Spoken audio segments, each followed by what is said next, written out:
So I often hear comments from people about unit testing that unit testing is boring. Who likes unit testing? Oh, something wrong with I like when things are green. Yeah. Occupational hazard. Yeah, like every job, there's boring aspects. We'll try and address the boring issue later on. It's also time consuming. People go, oh, it takes too long to write tests. Time is money, and all I can say about that is it's still cheaper than production downtime or that financial loss that your organisation incurs because you've made a slight error. And then people say, oh, it's too hard. I've got 30-year-old code. It wasn't designed for unit testing, and yes, it can be difficult to write unit tests for legacy code, and we'll look a little bit about that later on as well. And you quite often hear people go, well, it takes too long, and my customers don't see any progress because I'm writing unit tests, and it's hard for your customers to get excited about unit tests. Look, we're all green. But what does that mean for their application? So the answer to that is to educate your customers, or your clients. So what's the alternative? Test in production. Who tests in production? Everyone. Everyone. That's right. We all do it. And it's fine, until it isn't. So, and I'm sure you've all got war stories about that tiny little bug that sort of caused a bit of major drama in your organisation. So unit testing is the foundation of testing pyramid. It's not everything you need to do to test your application. If you're just writing unit testing, you're not fully testing your application. But if you're not writing unit testing, you're spending a lot of time and money testing your application in other manners. So we look at the axis on the right there, the faster, cheaper for unit testing. It's a lot quicker to fix a bug in a unit, with some unit tests and verify that you fix it than to run through a whole end-to-end testing suite. And if we look at integration testing, you're typically talking about connecting to databases and file systems and REST services and external resources, which can, they all take a bit of time to set up and tear down. And then if you look at end-to-end testing, you're typically using expensive automation tools. You're writing scripts that can be quite fragile. Move an edit box, to the left, and suddenly your end-to-end testing doesn't work anymore. So unit testing is cheap. It's cheap insurance against that tiny little bug that sends your spacecraft to the wrong planet. Okay. So before we go any further, I guess the thing to do is to say, well, what is a unit? It's not a Delphi unit. So some people who don't know much about unit testing quite often get confused with that. So really it's the smallest testable part. And it's a core concept in unit testing, is you want to test that granular piece of code as independently and isolated as possible. So in Delphi, that's typically a function or a method, a public method, not private or protected methods, don't worry about those. And you want it to be isolated from its dependencies. So if your method talks to a database, do you really want your unit tests to be testing your database as well? Because you don't want to test the database, you want to test your logic.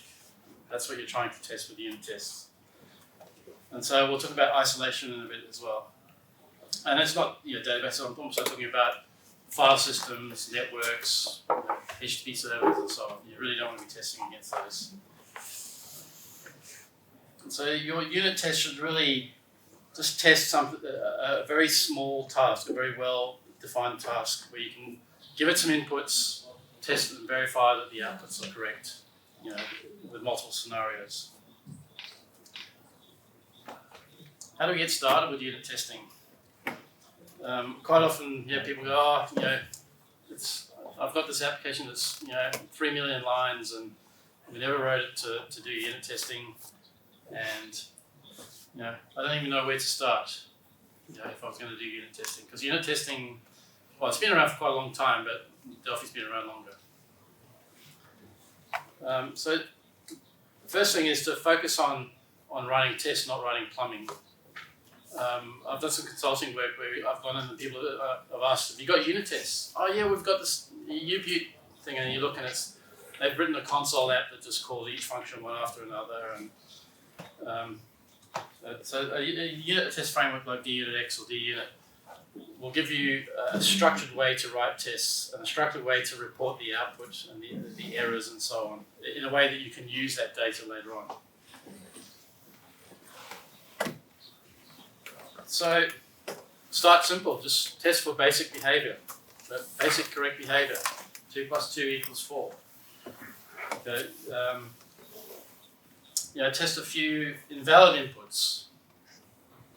It's really not rocket science. Okay, so what happens if I give it 2 + 3? Does it actually give me an error when 3 is an invalid input? And obviously you can't test every single combination of inputs. So if you've got a function that takes 2 integers, are you really going to do unit tests for every possible combination of values? Obviously not. You're going to pick a few values that are sort of representative of what you might use that application for, or that function for. And then test error handling. If you've got a function that throws an exception, does it actually throw the exception?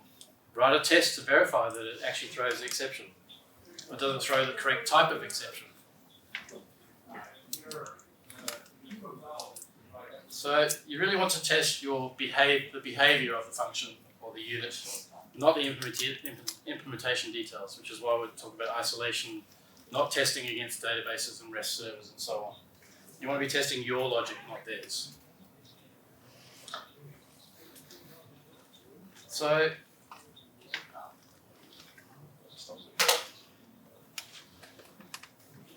when you start writing tests, there's some guidelines that I like to follow that sort of help me write maintainable tests. Your test should be repeatable. Every time you run a test with the same inputs and no code changes, you should be getting the same results. If your tests are failing randomly, occasionally, then you've probably got some sort of shared state or shared mutable state or dependencies, like a global variable, for example. So you need to deal with those. Tests should be fast. Just a representation, how many people have got unit tests that take a long time to run? No. Are you testing against databases? So do you run them every time you make a code change? So really, you want your unit tests to be fast, milliseconds, not seconds. If they're slow, it's probably because you're testing against things that you don't need to be testing against. That's what integration testing is for. Isolated, so independent of other tests. The result of a unit test should not depend on whether it was run before or after another test, or the result of other environments. So if an environment variable is set, it shouldn't change what happens with your unit tests. And it shouldn't depend on things like databases, config files, REST services, networks. Any of those sort of things should be isolated through fakes or stubs or mocks. So yeah, the goal is that you really want to just test the logic of the unit under test and not the dependencies like databases. Simple tests. If you've got a unit test that's 100 lines long, that means you're probably hitting quite a bit of an API surface for the area that you're testing, which means when things change, you've got to go back and rewrite your tests or change your tests. So keeping tests nice and small means it's much easier to fix those little things that are broken. You've changed the name of one function and your unit test doesn't compile. Easy one-line fix to change. So isolation really helps you get things nice and reliable. Those mocks, which we'll talk about again in a bit, are the way to actually do that, to control the behavior of your dependencies. So, simple test, but what's wrong with this test? Well, firstly, it's fine. It works, I guess. But in 3 months' time, will I know what that test does or what it's testing? It's got a nondescript name. What does test do something mean? Yeah, okay. What does do something do? Something. Something. Yeah, exactly. Who hasn't got a test like this in the unit test suite? Everybody has. Sure. Okay. And we're using magic values. Why 10? Why 5? I guarantee you in 3 months' time when you come back to the unit test, you look at this and you'll be, why did I choose those values? What am I actually testing here? You write a lot of code, you forget what you did. It takes a while to recover memory. And again, we're not separating any of our inputs and outputs and asserts and so on. So it's quite easy to fix. And I've just chosen one naming scheme here, but if you go and Google unit test naming schemes or ChatGPT, there's a million different ways to name your test. But I like to put the method name that I'm testing and then some description using underscores. And I've separated out our inputs into an arrange, act, assert scenario here with some comments that I can read when I come back to this in 3 months' time to say, why did I choose these values or what am I actually testing here?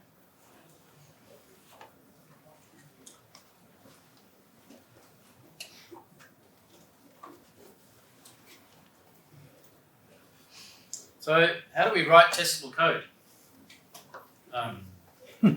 If you've been writing code in Delphi for 20 plus years, and you've probably started out like we all did, dragging and dropping components onto forms, that's not testable code.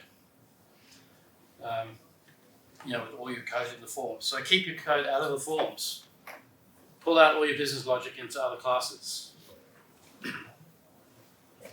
So the code in your forms should really just be dealing with data entry, data display, data capture, and control state.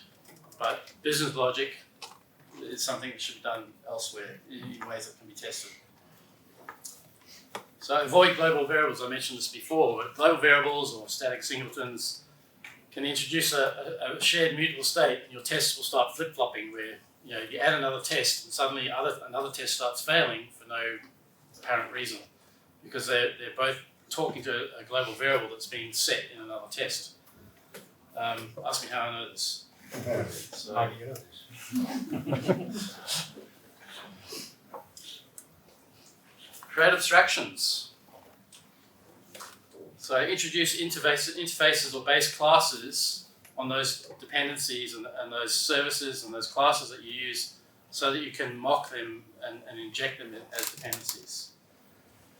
So for example, testing against a database, abstract that code that deals with the database so that it can be tested and mocked separately. So inject dependencies. How many times have you created something in the constructor and then you want to test it? And so for example, actually I've got a code example coming up on this. But, creating your dependencies in your constructor means that you can't really test isolated. You can't isolate those dependencies.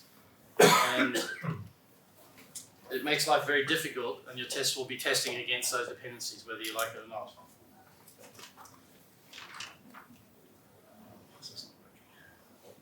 So, and also, if you do have a class that has dependencies, keep those dependencies to a minimum. If you've got 15 objects that you construct in your constructor, you've probably got too much in that class. It's probably doing more than one sort of single concern. It's time to refactor it and split it out.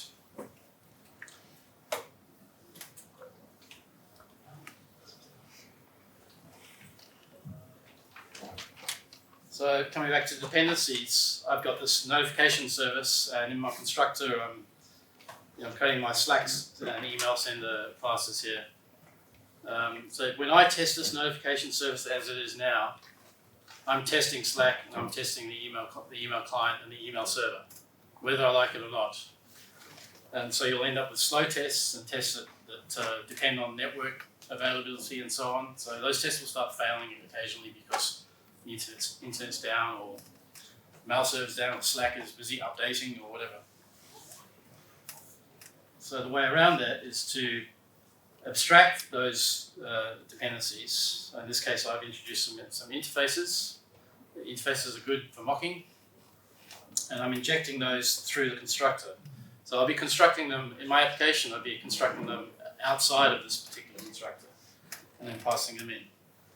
When I want to write unit tests for my notification service now, I can write mocks for the email sender and the Slack sender, and pass in and define the behavior without being reliant on the network or Slack being up, down, or email server being available, and so on. Going way too fast here. These are my slides. So mocking allows us to isolate the unit under test, and it's kind of a core feature of unit testing.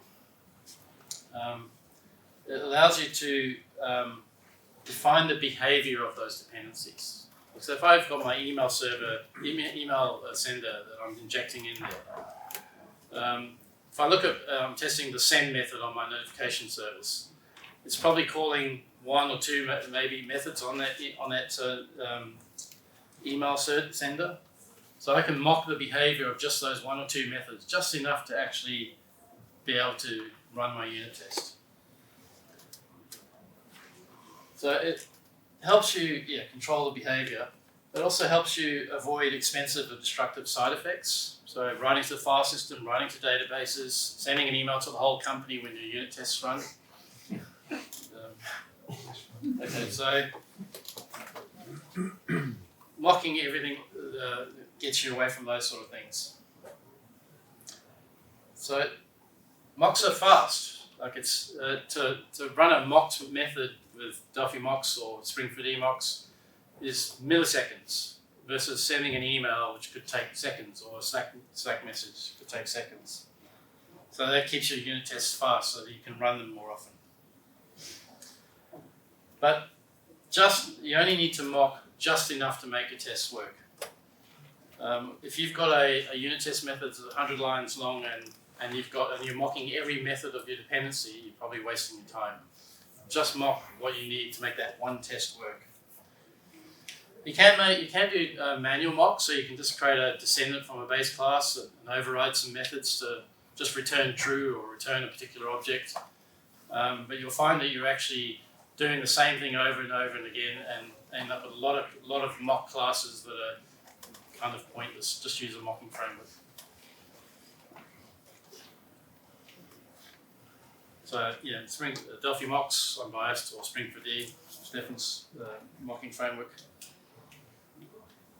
So here's an example of using some mocks here. So I've created a mock email sender, and I'm defining the behavior of it. So I'm saying email sender.setup will return true when I give it any message, basically. I'm just saying, just pretend it worked. I'm passing it into the notification service through the constructor, and then, as far as I'm concerned, the email side of things is all fine. I'm now testing that the send message method on my notification service is working. So any logic in there, I'm testing that. I'm not testing the email service.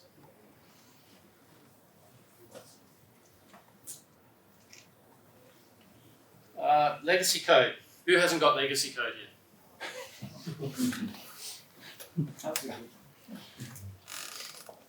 What is legacy code? Old Delphi code.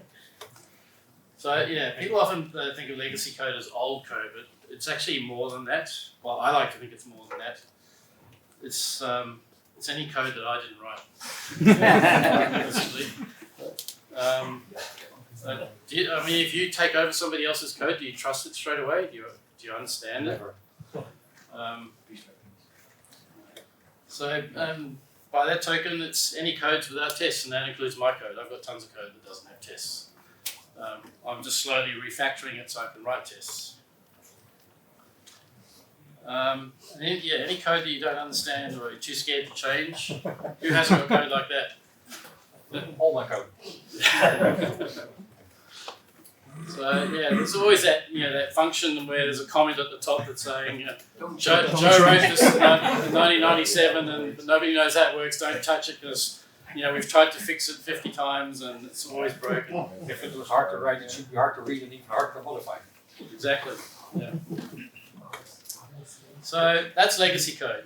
Okay, so it's not really about the age of the code. It's about how well tested it is, how well understood it is. So how do we test legacy code then? Usually you'll be a little test button that runs something, or you just run the application and hope for the best. I suppose the production test, right? Yeah, or production tests, yeah. So, even today speaking to people at lunchtime saying, I can't really test my code, it's old and I didn't write it for unit tests. So start small, take the easy wins early on. So find things like utility functions, standalone functions, small classes that are easy to write tests for, and start there, write those. Make sure they're actually used in your application, because I did some consulting work a while ago where they had unit tests for everything, but I think it was about 5,000 unit tests, and 3,000 of them were actually testing code that actually wasn't used by the application. All right. So, but they were good tests though. Sounds the case. Yeah. So, Someone might add them next year. okay. There's a comment there. I'm going to use this, but so make sure the code's actually in use. So write tests for those simple little utility functions, your string padding functions and all those little things that you've written over the years. And then refactor things.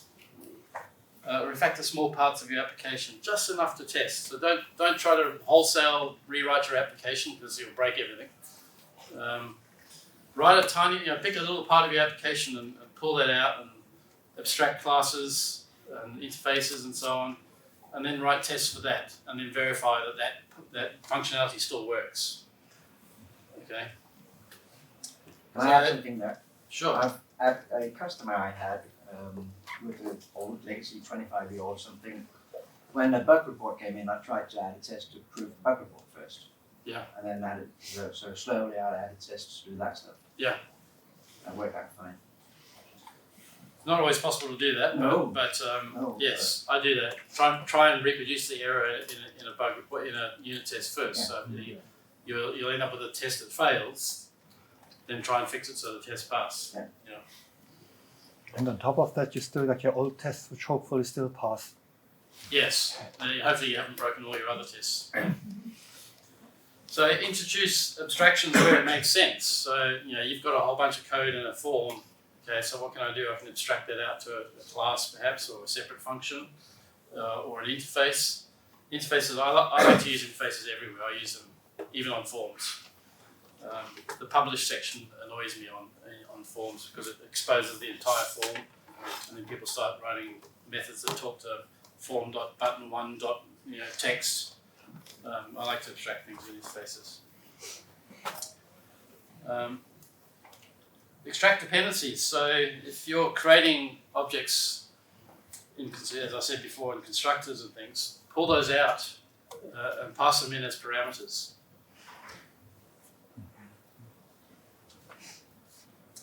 So the other thing to do is to make some assumptions about how your code works. You might think you understand things, so make some assumptions and then write some tests to verify those assumptions.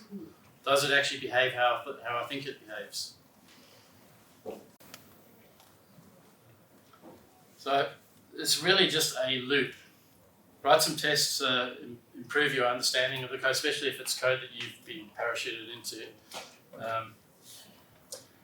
And if the tests are passing and it's working as you expect, then you just start going back around the loop, rinse and repeat, rinse and repeat. Just pick small pieces of the application at a time.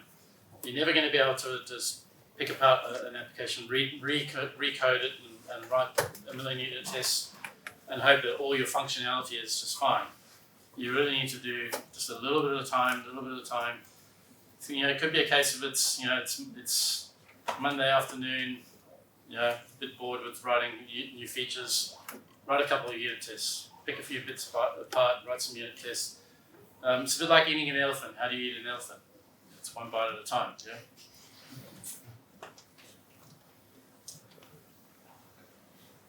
Code coverage. Anyone here do code coverage? Use code coverage? It's it's something that comes up a lot in unit testing as a way of verifying that you're actually testing all of your code. Was too slow. It's code coverage it's useful. I'm not a huge fan of code coverage. I do use it, but it's getting to 100% code coverage doesn't really mean that your code works. It just means that your code ran. So. And it's terribly slow.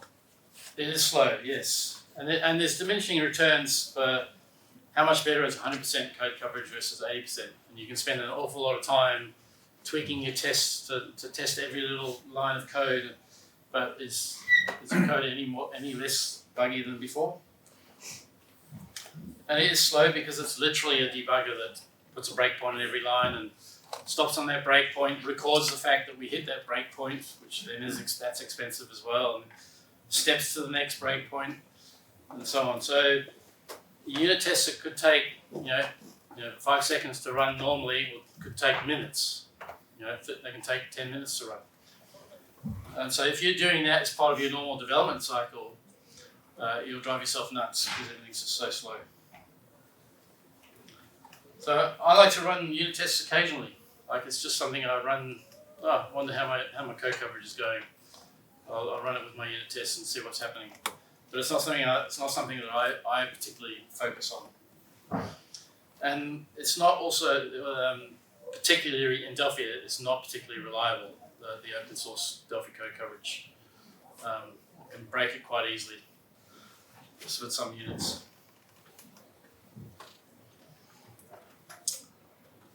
Let's talk about performance.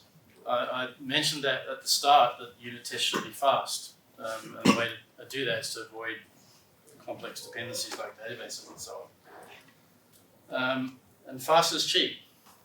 Faster your tests run, the cheaper it is because you're spending less time waiting for them to run. You get some feedback, and so on. And if you're doing test-driven development, where you're actually writing your unit tests first and then writing the code as though you have this API all implemented, if your unit tests take a long time to run, it'll really drive you mad. So unit tests should be fast. Yeah, test-driven development. Does anyone actually do test-driven development? Okay. Depends. Like if you've got a legacy code base, you're not doing test-driven development because you've already done the development side of things. You're just writing tests for old code. It's no tests. You can do test-driven debugging. Test-driven debugging. Yeah. So the acronym still And stands. a unit test for the problem, then fix the code. Yeah. So slow tests also mean slow CI builds, which means slow feedback, and just slows the whole development cycle. So I like to write my tests so that they will be as fast as possible. I don't care about the code that talks to the database. That's a separate thing. I'll test that separately, but I'll abstract it in the meantime. So if you've got a test that's running against a billion lines of a billion rows of a database table, that's not a unit test, that's an integration test. So don't ignore slow tests. Like even in my code, I have to admit I've got a couple of tests that have just got commented out because they were slow. But really what it was is they talked to a dependency that's slow. So I need to refactor those.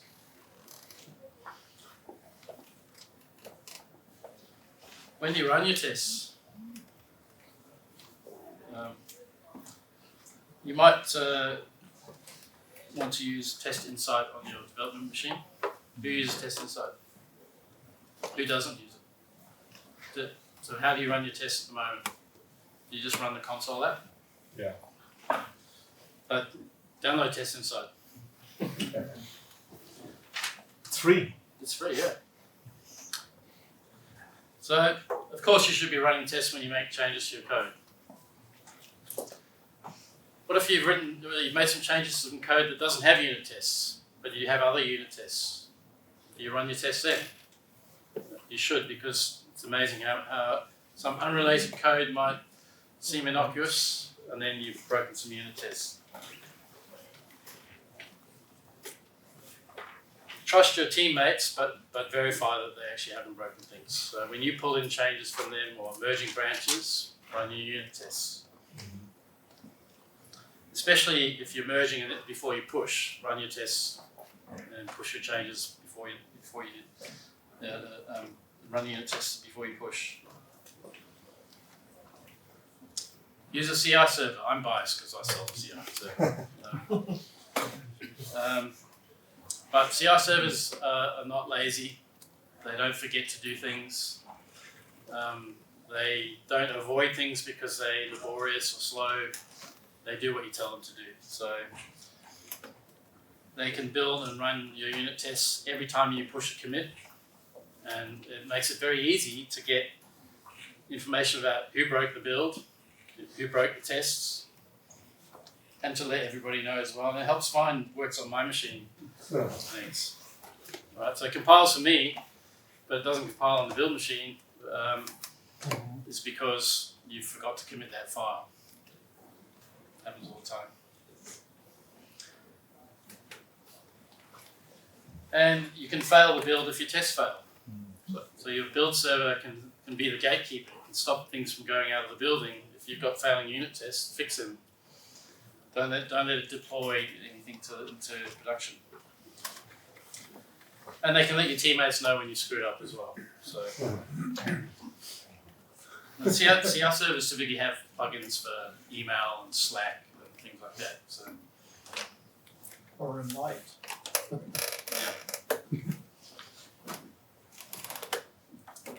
what do you do with the unit test results?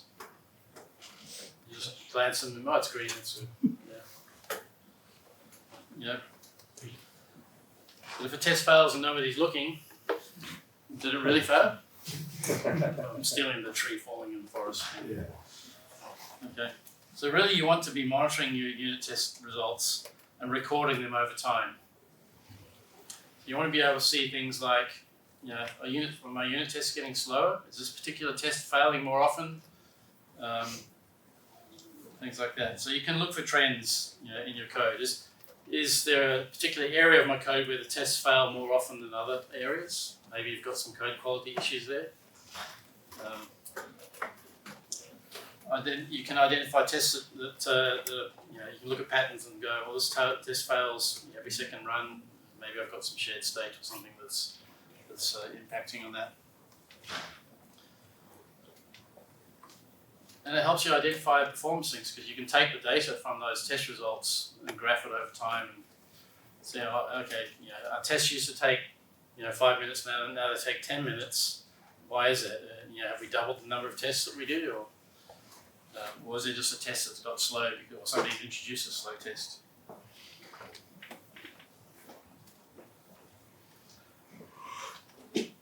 As I mentioned, identifying subsystems or areas of your code that have frequent issues.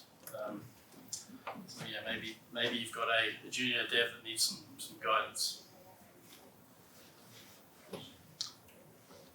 So most CI servers have a way of importing unit tests, even from Delphi applications. So DUnitX has an NUnit and a JUnit logger class that will spit out XML in the format that the CI server can import. And if your server doesn't support those formats, I can't imagine why it wouldn't, but it's quite easy with DUnitX anyway to create a custom logger. It's just an interface to implement. So I was going to do a demo importing into ContinuousCI, but something broke today and I didn't want to risk it. So this is a view of big enough to see on there. Of ContinuousCI showing a bunch of unit tests and showing that we've got a number of tests passed and 0 failed. And it will highlight if a new test fails. It will highlight there's some new failures or there's some tests that have been fixed and so on. And it allows you to drill in and see, sort tests by fixture, by category, and so on. And other CI servers have similar facilities as well.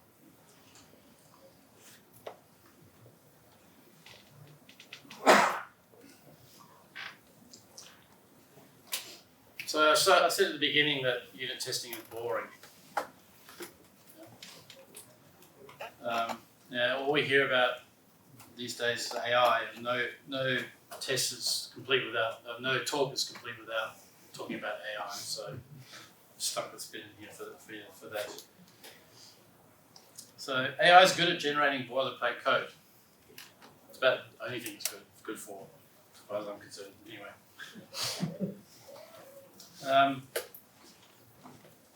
It works best with public code bases because it has access to all the code. I don't know if you guys are comfortable giving ChatGPT all of your code, but I'm not. So if you give it snippets, you'll get snippets back, and the quality will be kind of variable. So on the open source projects, it works quite well. I can say, here's my GitHub repository. Can you generate some unit tests for me? And it actually does an okay job. Fairly basic testing. I tried Claude. Anyone use Claude? No. I find with code generation in particular, it does a lot better job than the others. It seems to work better with Delphi than the other ones that I've tried.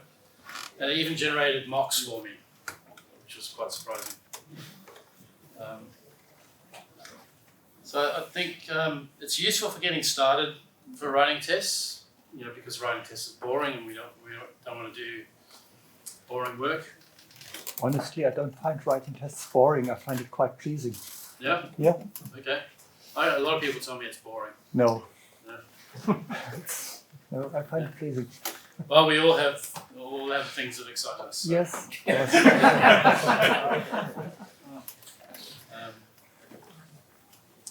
So I'd say use it as a starting point, but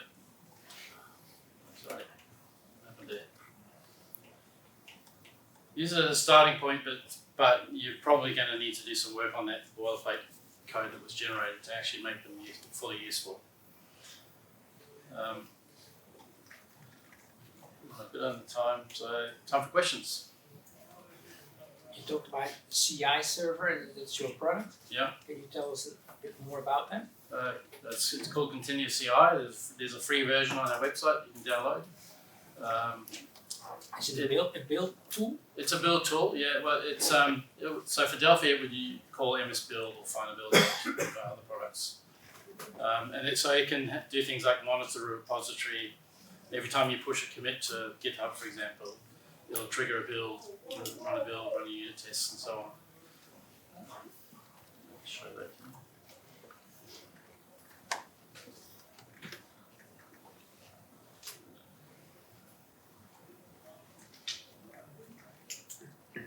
No, Mac.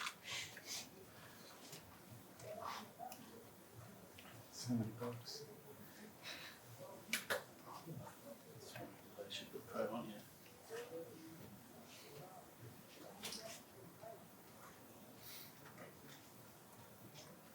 Oh, wow. What's that Chrome on here? What is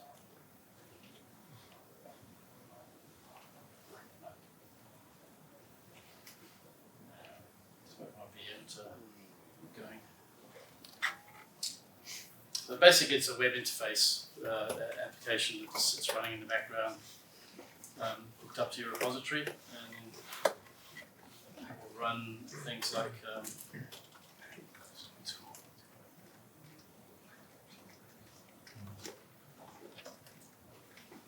so in this case I'm telling it to run FinalBuilder and then import the unit tests into so I can see them on the web interface. And it talks to version control systems like Git, Mercurial, Subversion, a whole bunch of others as well. And it reports on the unit tests. Yeah. Unfortunately, I can't show you because it was broken. So I did get a fix for it, but it was too late to get it installed before the demo. So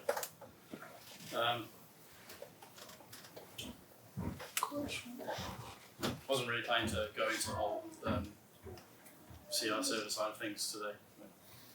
Yes. Could you tell us about your experience with code coverage tools? Because I've never found one I've been happy with. I believe you've written one. No, I haven't written a code coverage one, but there is an open source Delphi code coverage tool. What's it called? Delphi code coverage. Pretty sure that's it, Stefan. Yeah. Yeah. It's so it uses the Delphi map files to work out where functions are, and the map files themselves are a bit unreliable. So sometimes you'll get access violations with them when you run them. When it works, it's great, and it spits out HTML reports for XML files and so on. So you can massage it and load it into, for example, we can import them into the CI server for display. But it's useful, like just as a general, how am I going with the amount of, how much coverage have I done? But it's not something I get too focused on. I mean, data coverage is kind of more important, isn't it? In a way. Sorry? Data coverage is kind of more important. Yeah. You like to test it for all the odd numbers, but the program doesn't work That's for right. even Yeah. numbers, I mean, right? you can, just because your line of code is run doesn't mean that it's been tested with all the inputs, or valid or invalid inputs and so on. Yes, definitely. Yeah, a word about the coverage, because actually there are different metrics or different ways of coverage.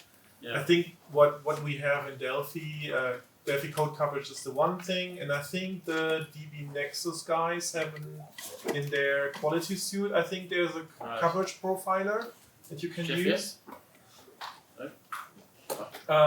I think both of them do line coverage. There are other ways of doing coverage, for example, branch coverage, which is a bit more useful, I think, than line coverage. Because if you have an if statement and you have one line on the positive and one line on the negative, and you have like, okay, 2 times it goes to the positive side, you have like a coverage of 2 lines, but actually branch coverage would say, well, you only have like 50% because you never go into the else case.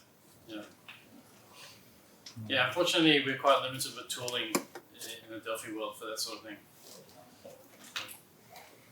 Yes. Yes, on a practical note, how would you convince, we do work for other companies, we run our code base, but also do work for other companies. And a lot of the time they say, okay, what's the benefit of you introducing unit tests to our current code base? Well, because it's not delivering production value.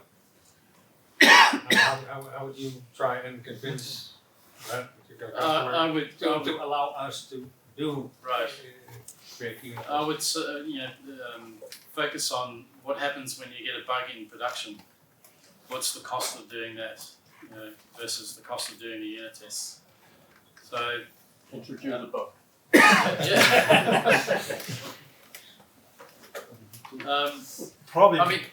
Probably depends on what kind of projects you're working on. Yeah, I guess. I would say if you have a project and you get paid for a certain amount of work or a time duration, and you know that when they need new things or bugs fixed, they will hire you again. Well, yeah, I guess you know where I'm going. Are you being paid by the hour, or that sort of thing? Yeah. I can only say that educate your customers on the importance of fixing bugs as early as possible, and it will help prevent bugs from occurring because you'll find more corner cases, and edge cases in unit tests, and you will. It might take months or years to find those edge cases when you run the application, in production, and you'll think everything's fine, and 2 years time, you think, well, suddenly you're getting these errors that how did it ever work, or your unit tests, you've got more chance of finding those things. Yes. I have one customer actually convinced them to let me introduce unit testing by telling them that their customers will experience fewer bugs, which means not only because of the cost, but also of the face, using the face, and then making their product much more reliable and more competitive and and that they took that to heart very easily. So that was quite satisfying. That's a good answer. Any other questions? Yes. Yeah, you really separate integration testing from unit testing, and we use DUnitX for a lot of our unit tests, but we tend to see that there's a lot of integration tests that you can also. You can use DUnitX for Yeah, integration exactly. testing, yes. It's really how Yeah. often you run them and Yeah. how long So they take to I run. separate them out into separate projects. Yeah, okay. And so I run those Yeah, but- differently at different Yeah, times to But when you I have run my nothing unit against tests. DUnitX to be used for. It's just a testing. framework for running functions. Yeah, exactly. Yeah. So But otherwise, any other tools they're more suited For integration testing, Yeah. Not I really? don't know, not really. Okay. in fact, I'm using DUnitX for a lot of integration tests, but I've got some compiler defines that run them only on the CI server. Right. And Yeah. the other ones, the quick ones, run in the IDE, and maybe one integration test. So I got feedback if I screwed up completely. Yeah. But the other 15 or 20 integration tests, they only run on the CI server. Yeah. He will tell me soon enough. So the thing with integration testing is you're generally talking to external resources. So even if that's like a database running on a server in your environment, that's separate to your tests. And so then you've got to take care of things like making sure the database is available, that it's populated with the correct data, and so you might be actually clearing out the tables and restocking them with things, with the values. And so if other people are using that, or you've got other tests running at the same time, that database might be a problem. If you're testing against like a REST server, for example, if the network's not available or that REST server's not available, then your tests fail. But is it your test failing or is it their test failing? It's their problem or yours, Or just a collision. So that's why I like to isolate all those things and I don't test that. I'll test that in an integration test, which I might run once, or twice, but I don't run it while I'm developing all the time. Any other questions? Definitely. Just 2 tips for if you have the slide with where you change the constructor. Yep. Mm-hmm. I've seen that in the past that when I'm telling people, well, inject things into your code, and they tell me, well, I'm creating this notification service at like hundreds at places in my code, and now I have to change these 100 places. I say, okay, maybe you want to overload this constructor, keep the old one, make this new one, and in the old one you can use that one. Then you have 2 steps. You created a testable one for your unit test where you can use this one and mock your interfaces, and you can still keep the other constructor in your code and then refactor that code later, but it does not break like all the places where you are creating your notification service. That's a just because you want to make it. It's a good strategy when you're testing legacy code, Yeah. where you're trying to get tests going. Yeah. That one, and the other one, if you're using a CI environment to run your unit test, you might fiddle with the local settings a bit and not use the same as on your development machine, because then you can easily find all these different things that you might encounter at a customer. If you're using the English local settings and I'm using the German local settings. Not local. Yes, local, local, yeah. Yes. So, I mean, CI server is a good place to do those sort of tests as well. Yeah. And we had that before. German system using a comma as a decimal separator, code using point as a decimal separator because it was some XML which uses the ISO one, and things broke not on our machines but on the CI because it used a different one. Has anyone Same had for any date unit formats. tests that fail only on certain days Oh, yeah. or certain times? Only on weekdays. Weekdays. Monday, 9 to 5. So we had certain times. It breaks every time you put in a time that is divisible by 6. Like 6, 12, 18, and like midnight. Yeah. Well, because the internal format was represented as a decimal value, and like 6 o'clock is like 0.25, which was just long enough to cause some other string processing bug, and then it only worked on those. So yeah, I had one where it was using now inside a function, and then checking if it was Tuesday before applying a discount. So in those scenarios, I'd like to abstract things again. So I create an iTime service provider that basically I inject into the things that need access to now, so that I can mock that and give it a precise now that I know will be behave the same everywhere. But yeah, fun one. Anyone else? Yes. Vincent, have you got any gotchas about finding balance between simplicity of unit tests and coverage? So I can spend more time on creating more sophisticated tests. I don't like sophisticated tests. I'd rather split that up into multiple tests. Yeah. So test one method, one call at a time. But what about parameters? Well, then you can in DUnitX you can use test cases to do that. I really love the test cases because they allow so much, like test the good path and test all bad things you can imagine, or a lot of bad things you can imagine. I've actually started, there's a branch on GitHub, I've started refactoring some of that stuff so that you don't have to provide a name for the test cases, because it gets quite annoying when you've got a lot of test cases. That's true. You run out of, I always run out of ideas. Yeah. I stole some of Stefan's ideas, the stuff he did for DUnit. Is there a simple way to test private function? Because you said in the beginning you get private functions. But well, if you want to hack around with RTTI and what have you, but that's an implementation detail. You should be testing the behaviour of your public methods. But if you're talking about keeping your tests simple and atomic, then it's often nice to just, or should I put so you should function methods on a class, for example, or separate functions. Those are private functions of a class, but should I move them out of the class to test them?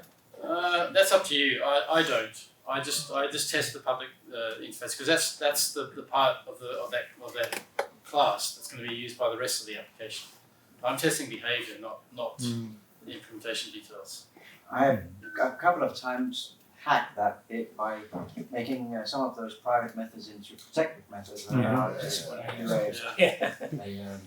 Inherited class in the test line instead. If dev test inside, make it visible. I mean, if you've got a function that's called by 15 other functions, then really that's a utility function, and so it's time to move it out. What else? Still got a few minutes.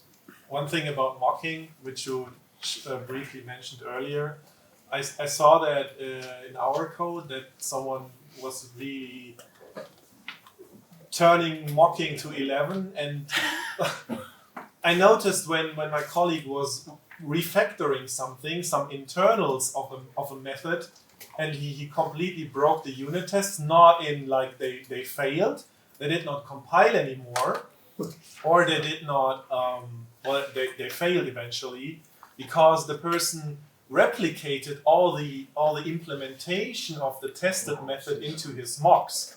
Right. And that is usually a sign of that the tested system is doing too much work in one method if you need to combine all these different mocks and the interaction and basically replicate the functionality of the mocks or of the mocked classes into the mocks again to make the unit test work. So then you need to simplify the methods that you're testing. That's why I would say you mock just enough to make the test work. That's all you need to do. It turned out to just make the test work, it was quite a lot you had to test to mock. So, then maybe your code needs some refactoring. That's what I was saying. Yeah, a bit exactly. as well. Okay. Anyone else?